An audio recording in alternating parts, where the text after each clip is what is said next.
नमस्कार साथियों और पुनः स्वागत है आपका सारथी पाठशाला में। आज हम लोग बात करने वाले हैं संस्कृत विषय के कुछ महत्वपूर्ण प्रश्नों की। और आज का जो हमारा प्रश्न है, पहला प्रश्न है, वो है श्रुतेरिवार्थम स्मृति अनुगच्छत। प्रस्तुत श्लोकांश उद्धृत है। श्रुतेरिवार्थम स्मृति अनुगच्छत, यह श्लोकांश अर्थात यह सूक्ति किस ग्रंथ से उद्धृत है, किस ग्रंथ से ली गई है। तो श्रुतेरिवार्थम स्मृति अनुगच्छत, इस सूक्ति का जो भावार्थ है वो ये है, श्रुतेरिवार्थम, श्रुतियों के अर्थ के समान। श्रुति किसको कहते हैं? वेद को। और जो वेदों का अर्थ है, जैसे वेदों के अर्थ के अनुगच्छत, पीछे पीछे चलती हैं कौन? स्मृतियाँ। जैसे वेदों के अर्थ के पीछे पीछे स्मृतियाँ चलती हैं, वैसे ही नंदिनी गाय के पीछे पीछे राजा दिलीप की पत्नी सुदक्षिणा चल रही हैं। ये इसका भावार्थ है। अब ये श्लोकांश किस ग्रंथ से उद्धृत है? तो राजा दिलीप और उनकी पत्नी सुदक्षिणा जो हैं, इनका वर्णन हमें ऋग्वेद में मिलता है, मनुस्मृति में मिलता है, रघुवंश में मिलता है, या उपर्युक्त में से किसी में नहीं। तो अगर हमने रघुवंश को जाना है, समझा है, तो हमें पता है रघुवंश के प्रथम और द्वितीय सर्ग में राजा दिलीप की गो सेवा का वर्णन हमें मिलता है। और ये श्लोकांश, ये सूक्ति द्वितीय सर्ग से है। तो निश्चित रूप से सी विकल्प सही उत्तर हो जाएगा। अगले प्रश्न को देखते हैं क्या कह रहा है। अगला प्रश्न है, अच संधि किसे कहते हैं? अच संधि किसे कहा जाता है? अच संधि का दूसरा नाम क्या है? तो व्यंजन संधि को कहते हैं, विसर्ग को कहते हैं, प्रतिमुख संधि को कहते हैं, या फिर स्वर संधि को। देखिए, व्यंजन संधि को हल संधि कहा जाता है, इसका दूसरा नाम क्या होता है? हल संधि। विसर्ग संधि को हम केवल विसर्ग संधि के नाम से ही जानते हैं। प्रतिमुख संधि नाम से हमने कोई संधि पढ़ी नहीं है। तो ये तीनों हो गए गलत। अब एक ही विकल्प हमारे सामने शेष है, और वो कौन सा है? स्वर संधि। तो अच संधि किसे कहा जाता है? स्वर संधि को कहा जाता है। निश्चित रूप से जिन लोगों ने उत्तर दिया है डी, आपका उत्तर बिल्कुल सही है। अगले प्रश्न की हम बात कर लेते हैं। महत्वपूर्ण प्रश्न हमारा, चौर भयम में समास है। चौर भयम में समास कौन सा है? तो चौर भयम समास का विग्रह होता है चौराद भयम, अर्थात चोर से भय। अच्छा, हम लोगों ने एक सूत्र पढ़ा होगा, भेत्रार्थानाम भय हेतु अपादान कारक में पंचमी विभक्ति में, जो कहता है कि भी और त्राण अर्थ वाली जो धातुएं होती हैं, इनमें जो भय का या रक्षा का कारण होता है, हेतु होता है, उसमें हम पंचमी विभक्ति लगाते हैं, है ना। और पंचमी तत्पुरुष, षष्ठी तत्पुरुष, सप्तमी तत्पुरुष, या चतुर्थी, तृतीया, द्वितीया तत्पुरुष, ये सब किसके भेद होते हैं? तत्पुरुष समास के।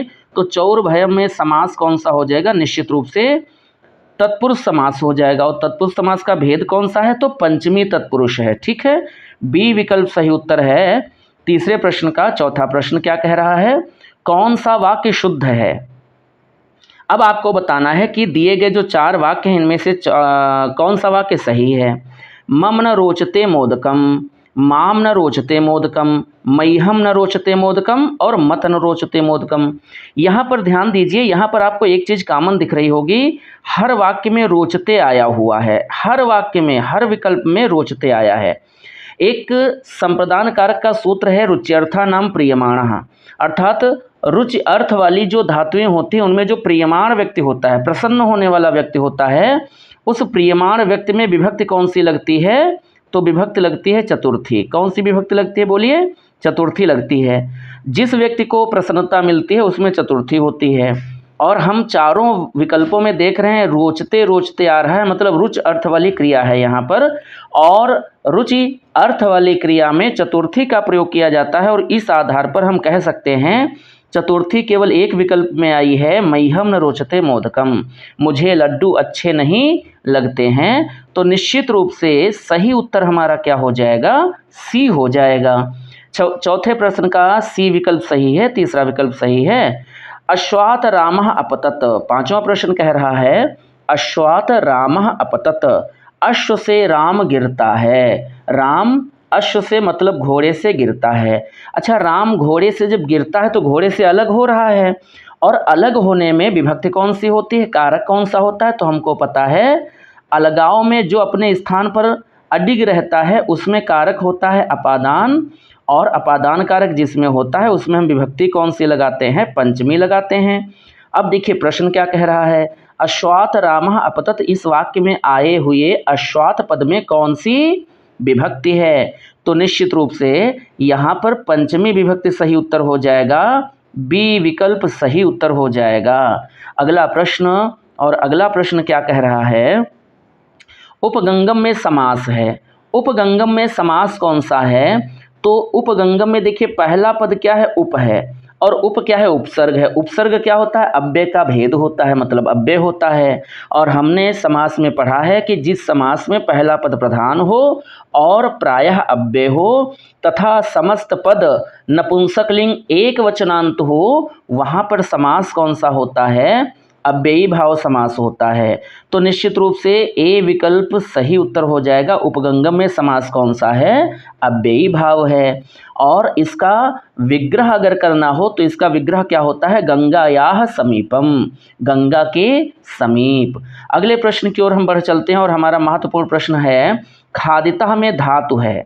खादितः में धातु बतानी है, तो खादितः में खाद धातु है, यहाँ पर हलंत लगा हुआ है, खाद धातु है, खाद है, खा है या खादित है।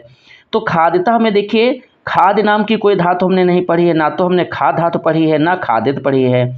खादितः में धातु कौन सी है, तो खादितः में खाद धातु है, और यहाँ पर प्रत्यय कौन सा प्रयुक्त हुआ है, अक्त प्रत्यय। अक्त प्रत्यय भूतकालिक प्रत्यय होता है और अक्त प्रत्यय की संज्ञा पूछी जाती है तो इसकी निष्ठा संज्ञा होती है। अक्त अक्तवतु निष्ठा सूत्र कहता है, अक्त और अक्तवत प्रत्यय की निष्ठा संज्ञा हो जाती है। तो खादितः में धातु पूछी गई है, निश्चित रूप से ए विकल्प सही उत्तर हो जाएगा। और यदि कहीं प्रत्यय पूछा जाता तो हम खादितः में प्रत्यय कौन सा लिखते, अक्त प्रत्यय। और यदि पूछा जाए अक्त और अक्तवत प्रत्यय की संज्ञा क्या होती है, तो उत्तर दे देंगे निष्ठा संज्ञा। समझ में आ गया। अगले प्रश्न की बात कर लेते हैं, जटाभि तापसः। जटाभि तापसः में तृतीया विभक्ति का विधायक सूत्र है। जटाभि तापसः में जो जटाभि पद है इसमें विभक्ति कौन सी लगी है, तृतीया। लेकिन तृतीया का प्रयोग हमने किस सूत्र से किया है, अकथितम च से किया है या इत्थम भूत लक्षणे से किया है, सहयुक्त्या प्रधाने से या अपवर्गे तृतीया से। चार विकल्प हैं। अकथितम च सूत्र है कर्मकारक का, जो कहता है कि 16 द्विकर्मक धातुएं जो होती हैं उनके योग में द्वितीय विभक्ति होती है, तो ये तो होगा नहीं क्योंकि विभक्ति पूछी जा रही है तृतीया। अब इत्थम भूत लक्षणे, सहयुक्त्या प्रधाने, अपवर्गे तृतीया, ये तीन सूत्र हैं। इनमें से दूसरा विकल्प जो है इत्थम भूत लक्षणे। इत्थम भूत लक्षणे कहता है कि जिन लक्षणों से प्राणी को पहचाना जाता है उन लक्षणों में तृतीया का प्रयोग किया जाता है। अब कोई तपस्वी है ये हमने कैसे पहचाना, ये हमने पहचाना उसकी जटाओं को देख करके। जटाओं से तपस्वी है तो निश्चित रूप से हम कह सकते हैं जटाभि तापसः में तृतीया विभक्ति का विधायक सूत्र जो है वो कौन सा है, इत्थम भूत लक्षणे है। बी विकल्प सही उत्तर हो जाएगा। अगला महत्वपूर्ण प्रश्न, संस्कृत व्याकरण के अनुसार कौन सा रूप शुद्ध है। संस्कृत व्याकरण के अनुसार शुद्ध रूप कौन सा है ये बताना है, उपरोक्त, उपर्युक्त, अपरोक्त या फिर उपरोक्त। तो हमें पता है यण संधि में हमने पढ़ा है, यण संधि में एक शब्द होता है ऊपरी और एक शब्द क्या होता है, उक्त। ऊपरी का मतलब होता है ऊपर, उक्त का मतलब होता है कहा गया, जो ऊपर कहा गया है। ऊपरी में क्या है, ई है, और इधर क्या है, ऊ है। और जब ई के बाद असमान स्वर ऊ आता है तो ई का क्या हो जाता है, या हो जाता है। और इस तरह से ऊपर धन उक्त मिलकर के जो संधि पद बनता है वो क्या बनता है, उपरयुक्त। अतः हम कह सकते हैं बी विकल्प सही उत्तर हो जाएगा इस 9वें प्रश्न में। 10वां प्रश्न कह रहा है, नदी शब्द के द्वितीय विभक्ति बहुवचन का रूप होता है। नदी शब्द के द्वितीय विभक्ति बहुवचन का रूप क्या होता है ये बताना है। अगर हमने नदी के शब्द रूप याद किए हैं तो हमने पढ़ा होगा नदी, नद्यौ, नद्यः, प्रथमा विभक्ति के 3 वचन के रूप हो गए। फिर नदीम, नद्यौ, नदीः, ये द्वितीय विभक्ति के 3 वचनों के रूप हो गए। अब पूछा गया है द्वितीय विभक्ति बहुवचन, तो द्वितीय विभक्ति बहुवचन में रूप क्या बनता है, नदीम एक वचन है, नद्यौ द्वितीय विभक्ति द्विवचन है, प्रथमा द्विवचन भी है, और बहुवचन क्या है, नदीह है।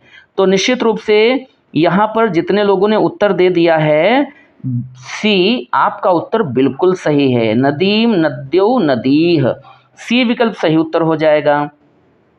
11वां प्रश्न पेडागॉजी से है। हम जानते हैं कि यूपी टेट में पेडागॉजी भी पूछी जाती है ना। तो पेडागॉजी से प्रश्न है, शिक्षण में नैदानिक परीक्षण की आवश्यकता क्यों होती है? शिक्षण में अर्थात सीखते समय या सिखाते समय जो हम नैदानिक परीक्षण करते हैं उसकी आवश्यकता क्या होती है? क्या नैदानिक परीक्षण के द्वारा हम छात्रों की पारिवारिक आय की जांच करते हैं कि छात्र के परिवार की आय कितनी है, कितना कमाई होती है उसके घर में? स्वास्थ्य परीक्षण के लिए नैदानिक परीक्षण होता है, तो स्वास्थ्य परीक्षण के लिए नैदानिक परीक्षण होता जरूर है, उसमें हम बीमारी का पता लगाते जरूर हैं, लेकिन शिक्षण में नहीं, वो स्वास्थ्य में होता है। यहाँ पूछा गया है शिक्षण में, तो शिक्षण में नैदानिक परीक्षण की आवश्यकता क्यों होती है? छात्र की विषयगत कमजोरियों को जानने के लिए। छात्र की जो विषयगत कमजोरियां हैं वह किन कारणों से हैं या कौन कौन सी कमजोरियां हैं, ये जानने के लिए शिक्षण में नैदानिक परीक्षण की आवश्यकता होती है। तो हम कह सकते हैं निश्चित रूप से हमारा सी विकल्प सही उत्तर हो जाएगा। अगले प्रश्न की ओर बढ़ चलते हैं। कक्षा शिक्षण में सबसे आवश्यक शिक्षण सामग्री कौन सी होती है? कक्षा शिक्षण में बहुत सारी सामग्रियों की आवश्यकता होती है, जैसे रेडियो हमारे लिए सहायक सामग्री का काम करता है, चार्ट सहायक सामग्री है, श्यामपट्ट एक सहायक सामग्री है, ग्रामोफोन भी सहायक सामग्री है। लेकिन कक्षा शिक्षण में सबसे आवश्यक क्या है? इन चारों सहायक सामग्रियों में जो सबसे आवश्यक है वो बताना है, मतलब ऐसा बताना है जिसके बिना काम ही ना चल सकता हो। तो सबसे आवश्यक क्या? रेडियो है, चार्ट है, श्यामपट्ट है या ग्रामोफोन? अगर चार्ट नहीं होगा, रेडियो नहीं होगा, ग्रामोफोन नहीं होगा तो भी काम चलेगा, लेकिन अगर कक्षा में श्यामपट्ट नहीं है तो कतई शिक्षण कार्य संभव नहीं है। तो निश्चित रूप से कक्षा में सबसे आवश्यक शिक्षण सामग्री कौन सी है? श्यामपट्ट। सी विकल्प सही उत्तर हो जाएगा। और इस सही उत्तर के साथ ही हम पुनः बढ़ चलते हैं हमारे आज के अगले प्रश्न की ओर। लेखन शिक्षण में प्रतिलेख का तात्पर्य है। लेखन शिक्षण में जो प्रतिलेख होता है इसका तात्पर्य क्या होता है? पुस्तक से कुछ अंश को देखकर लिखना, या अध्यापक बोलता है और छात्र लिखता है प्रतिलेख में, एक छात्र बोलता है अन्य छात्र लिखते हैं प्रतिलेख में, या स्मरण के आधार पर लिखना। तो हमको पता है कि जब कोई बालक, कोई छात्र पुस्तक से कुछ अंश को देखकर लिखता है उसी को हम क्या कहते हैं? प्रतिलेख कहते हैं। जबकि अध्यापक बोले या छात्र बोले और अन्य छात्र लिखें उसको हम क्या कहते हैं? श्रुतलेख कहते हैं, इमला कहते हैं। तो ये विकल्प सही उत्तर हो जाएगा 13वें प्रश्न में। अगला प्रश्न 14वां प्रश्न, छंदोबद्धता होती है। छंदोबद्धता होती है किसमें होती है? मतलब छंदों का प्रयोग हम कहाँ करते हैं? गद्य पाठों में करते हैं, नाटक पाठों में करते हैं, या फिर पद्य पाठों में या कहानी पाठों में? देखिए, कहानी, नाटक और गद्य इन तीनों में छंद नहीं होता है। छंद किस में होता है? पद्य में होता है, काव्य में होता है, कविता में होता है। नाटक, कहानी और गद्य को तो हम एक प्रवाह में ऐसे ही पढ़ते हैं, वहाँ हम छंदों का प्रयोग नहीं करते, हम गा गा कर कहानी को नहीं पढ़ते हैं। तो निश्चित रूप से यहाँ पर जितने लोग उत्तर दे रहे हैं पद्य पाठों में, आपका उत्तर बिल्कुल सही है। आज की ये कक्षा स्वमूल्यांकन की कक्षा है, हम लोग अपना मूल्यांकन करेंगे कि हम कितने पानी में हैं। तो आप लोग उत्तर साथ ही साथ देते रहिए। सही उत्तर तो हम बता ही रहे हैं, लेकिन आप अगर साथ साथ उत्तर देते रहेंगे तो और आपकी बेहतर तैयारी होगी। आगे बढ़ चलते हैं, अगले प्रश्न की बात कर लेते हैं। निम्नलिखित में कौन सा अशुद्ध वाचन का कारण नहीं है? बच्चा जब अशुद्ध वाचन करता है तो उसके पीछे कुछ कारण होते हैं। यहाँ 4 विकल्प दिए हैं, इनमें से आपको बताना है कि अशुद्ध वाचन का, अशुद्ध बोलने का, अशुद्ध भाषण का कारण कौन सा नहीं है। वर्णों की ध्वनियों का ज्ञान न होना, क्या ये अशुद्ध वाचन का कारण नहीं है? बिल्कुल है। अगर बच्चा वर्ण ही नहीं जानता है, ध्वनियों का ज्ञान ही उसको नहीं है, तो उसका उच्चारण अशुद्ध होगा। प्रयत्न लाघव, अगर बच्चा बोलने में शीघ्रता करता है तो मास्टर साहब को मास साहब बोलेगा, तो ये प्रयत्न लाघव भी अशुद्ध उच्चारण का कारण होता है। उच्चारण संबंधी अभ्यास की कमी, अगर बच्चे ने उच्चारण का अभ्यास नहीं किया है तो भी वह बोलने में दिक्कत करेगा, उसका उच्चारण शुद्ध नहीं होगा। ये तीनों अशुद्ध उच्चारण के कारण हैं, हमें देखना है कि कौन सा कारण नहीं है। सस्वर वाचन अशुद्ध उच्चारण का कारण नहीं है, बल्कि सस्वर वाचन से उच्चारण सही होता है। तो निश्चित रूप से यहाँ पर हमारा सही उत्तर क्या हो जाएगा? डी हो जाएगा। अगला प्रश्न 16वां प्रश्न कह रहा है, क वर्ण का उच्चारण स्थान क्या होता है? तो क वर्ण का उच्चारण स्थान बताना है। उच्चारण स्थान में हम लोगों ने पहला सूत्र पढ़ा होगा अकुह विसर्जनीयानाम कंठः, और ये सूत्र कहता है ह्रस्व अकार दीर्घ आकार मतलब छोटा बड़ा आ, और क वर्ग मतलब काखा गघ ग हा और विसर्ग, इन इतनी ध्वनियों का उच्चारण स्थान क्या होता है बोलिए, कंठ होता है। तो निश्चित रूप से सी विकल्प सही उत्तर है यहाँ पर। अगला महत्वपूर्ण प्रश्न कह रहा है इक्ष्वाकुवंशी राजाओं का निरूपण प्राप्त होता है। इक्ष्वाकुवंशी राजाओं का निरूपण किस ग्रंथ में प्राप्त होता है ये हमें बताना है। दश कुमार चरितम में, रघुवंशम में, मेघदूतम में या फिर कादम्बरी में। तो इक्ष्वाकुवंशी राजाओं का निरूपण हमें कहाँ प्राप्त होता है, रघुवंशम में। इक्ष्वाकु वंश को ही हम सूर्यवंश के नाम से भी जानते हैं और इसी वंश को आगे चलकर रघुवंश के नाम से भी जाना गया। तो रघुवंश का ही एक नाम सूर्यवंश है, एक नाम इक्ष्वाकु वंश है। और इस इक्ष्वाकु वंश के 31 राजाओं का, राजा दिलीप से लेकर राजा अग्निवर्ण तक 31 राजाओं का वर्णन हमें मिलता है रघुवंश महाकाव्य में, इसलिए निश्चित रूप से बी विकल्प सही उत्तर है। अगला प्रश्न अष्टाध्यायी ग्रंथ संबंधित है। अष्टाध्यायी ग्रंथ का संबंध किससे है, व्याकरण से है, नाट्यशास्त्र से है, अलंकार से है या फिर काव्यशास्त्र से है। तो अष्टाध्यायी ग्रंथ का संबंध किससे है बोलिए, व्याकरण से है। अच्छा, अष्टाध्यायी की रचना किसने की थी, पाणिनि ने की थी। अष्टाध्यायी में अध्याय कितने हैं, 8 अध्याय हैं। प्रत्येक अध्याय में 4 पाद हैं और इस तरह से कुल 32 पाद हैं। और अष्टाध्यायी में लगभग 4000 सूत्र लिखे गए हैं। कितने सूत्र लिखे गए हैं बोलिए, 4000 सूत्र। तो आपसे प्रश्न किया गया है अष्टाध्यायी ग्रंथ का संबंध किससे है, निश्चित रूप से जितने लोग उत्तर दे रहे हैं व्याकरण से, आपका उत्तर बिल्कुल सही है। अगले प्रश्न की बात करें तो अगला प्रश्न आपके सामने आ रहा है और अगला प्रश्न है महर्षि पाणिनि ने संस्कृत की वर्णमाला को विभाजित किया है। महर्षि पाणिनि ने संस्कृत की वर्णमाला को किसमें विभाजित किया है, 12 खंडों में, 14 खंडों में, 16 खंडों में, 18 खंडों में। अच्छा, ये प्रश्न बार बार पूछा गया, आपको ध्यान रखना है जो 14 माहेश्वर सूत्र हैं वो 14 माहेश्वर सूत्र ही क्या हैं, संस्कृत वर्णमाला के 14 खंड हैं। तो महर्षि पाणिनि ने संस्कृत वर्णमाला को कितने खंडों में बांटा है, इसका उत्तर हमें मिल चुका है, 14 खंडों में बांटा है। अगले प्रश्न की बात करें, त वर्ग का उच्चारण स्थान क्या है, प्रश्न संख्या 20, त वर्ग का उच्चारण स्थान बताना है। लृतु लसा नाम दंताः सूत्र कहता है लृ वर्ण, ल, तवर्ग और सा, इन सब का उच्चारण स्थान क्या होता है, दंत होता है। सी विकल्प सही है। अकुह विसर्जनीय नाम कंठा से क वर्ग का उच्चारण स्थान होता है कंठ, च वर्ग का ताल और ट वर्ग का मूर्धा, लेकिन त वर्ग का उच्चारण स्थान क्या होता है, तो दंत होता है। सी विकल्प सही उत्तर है यहाँ पर। अगला प्रश्न, गम धातु का लोट लकार प्रथम पुरुष एक वचन में रूप क्या होता है। गम धातु है, लोट लकार प्रथम पुरुष एक वचन में रूप बताना है, क्या बनेगा। तो गम धातु परस्मैपदी धातु है और गम धातु का जब हम लोट लकार में प्रयोग करते हैं तो सबसे पहले गम का गच्छ हो जाता है, ये ध्यान रखना है। फिर रूप बनते हैं गच्छतु, गच्छताम, गच्छन्तु, गच्छतु, गच्छताम, गच्छन्तु। और यहाँ पूछा गया लोट लकार प्रथम पुरुष एक वचन, तो निश्चित रूप से ए विकल्प सही हो जाएगा, गच्छतु। अच्छा, गच्छेत है विधिलिंग लकार का, गमिष्यति है लिट लकार का मतलब भविष्य काल का, और अगच्छत है लंग लकार मतलब भूतकाल का। तो ये सारे विकल्प सही नहीं है, सही विकल्प है गच्छतु, ए विकल्प सही उत्तर है इस 21वें प्रश्न में। पित्रा, पितृ शब्द के किस विभक्ति एवं वचन का रूप है। जो पित्रा शब्द रूप है ये पितृ शब्द के किस विभक्ति और किस वचन का रूप है, ये हमें बताना है। तो पिता, पितरौ, पितरः, पितरम, पितरौ, पितृन, पित्रा, पितृभ्याम, पितृभिः। पित्रा जो शब्द है ये है तृतीया विभक्ति और एक वचन का। द्वितीया में बनता है पितरम, चतुर्थी में बनता है पित्रे और तृतीया में एक वचन में बनता है पित्रा और द्विवचन में बनता है पितृभ्याम। तो निश्चित रूप से यहाँ पर हमारा सही उत्तर क्या हो जाएगा, तृतीया एक वचन, सी विकल्प सही उत्तर है। अगले प्रश्न को देखते हैं, अष्टाविंशति शब्द का अर्थ होता है, यहाँ पर अनुस्वार है अष्टाविंशति, ठीक है, थोड़ा मुद्रण दोष है, कोई दिक्कत नहीं है, सही कर लीजिएगा।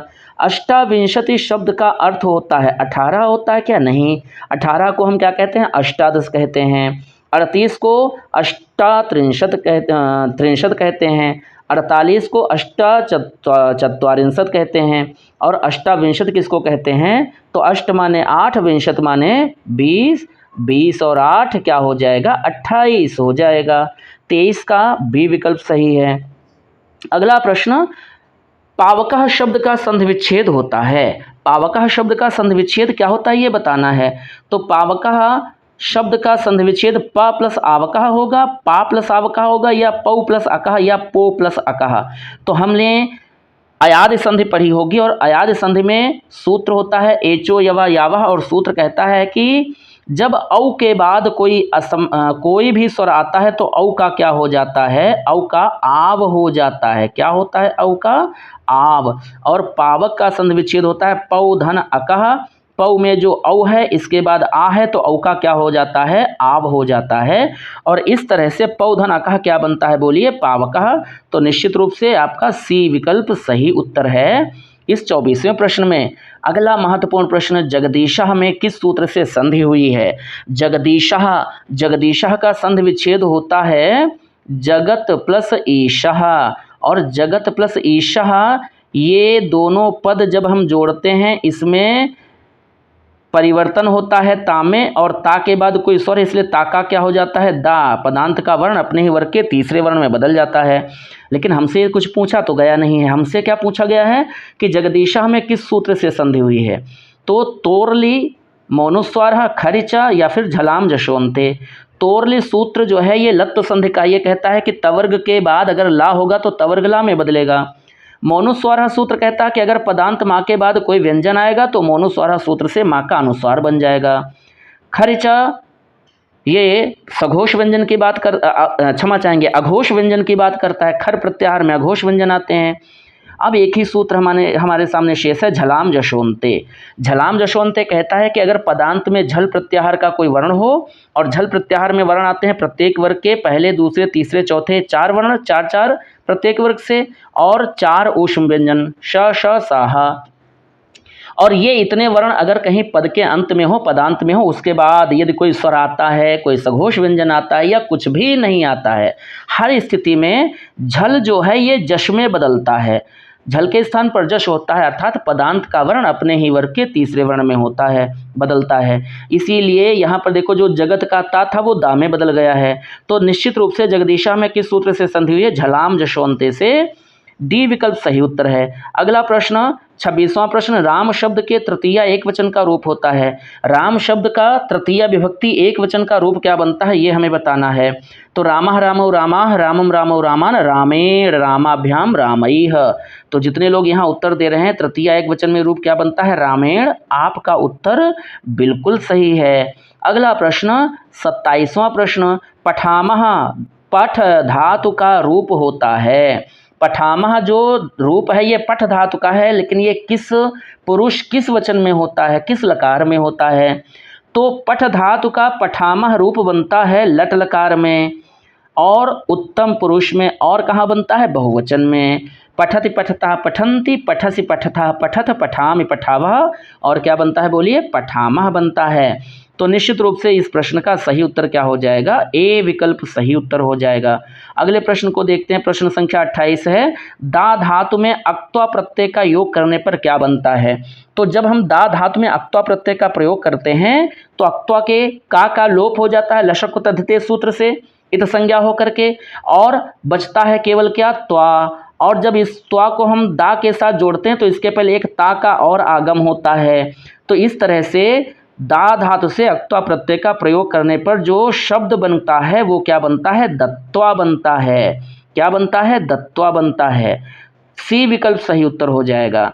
अगला प्रश्न 29वां प्रश्न, और प्रश्न है, सह पादेन खंजः अस्ति, वह पैर से लंगड़ा है। इस वाक्य में जो पादेन पद है इसमें तृतीया विभक्ति का विधायक सूत्र कौन सा है? सह पादेन खंजः अस्ति में पादेन में जो हमने तृतीया का प्रयोग किया है, किस सूत्र के अनुसार तृतीया का प्रयोग किया गया है? रुच्यर्था नाम प्रियमाणः के अनुसार। तो पहली बात यह है कि रुच्यर्था नाम प्रियमाणः जो है ये तृतीया का सूत्र ही नहीं है, ये है चतुर्थी का सूत्र। तो ये तो हो नहीं सकता है। अधिशींग स्थासाम कर्मम, ये कर्म कारक का सूत्र है, द्वितीया का सूत्र है। अकथितम च, ये भी द्वितीय विभक्ति का सूत्र है। अब एक ही सूत्र हमारे सामने शेष है, एनांग विकारः।